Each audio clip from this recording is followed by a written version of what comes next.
Your mission today is the island of Barbuda after Irma. What Yes. what does it mean to you? Well, I've been working on a project there for a few years.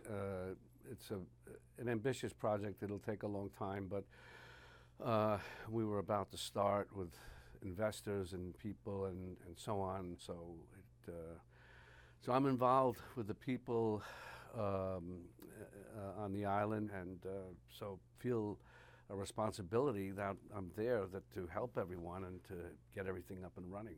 Before we get to the project, the hotel that you're building in Barbuda, let's just talk about the people. Well, the people I don't know that well. I mean, I've interacted with them and met them, and I go down for a day or two, and I come back. But the people are very nice.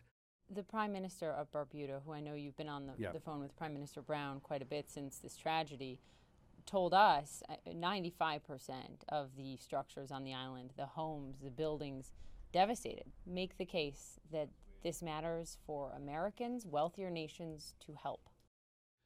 Of course, people have been calling me and offering help in certain ways. People come out of the woodwork that you never even knew were involved in this sort of thing, but I have some relationship with. So we're sort of getting all that together and figuring out how people can actually really be of help to this thing. Because the challenge becomes, as you know, when the news cameras are no longer pointed at it, Yes. when the headlines are no longer Right. Irma, when the spotlight is no longer there, the Right. devastation remains. How do you get people to continue caring? Well, you have to have the people who are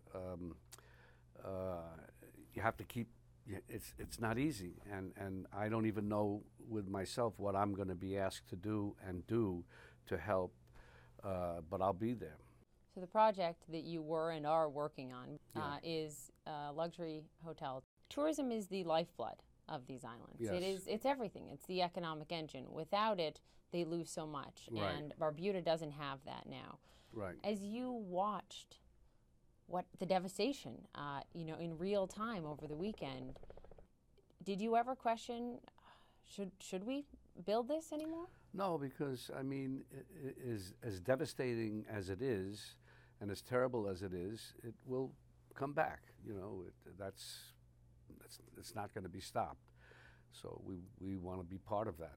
You and your team down there had been working not just on the hotel, but also on creating a 90% renewable energy program Yes. for Barbuda. Is there an onus on those who have wealth, who develop like you, to do more outside? Well, you have to.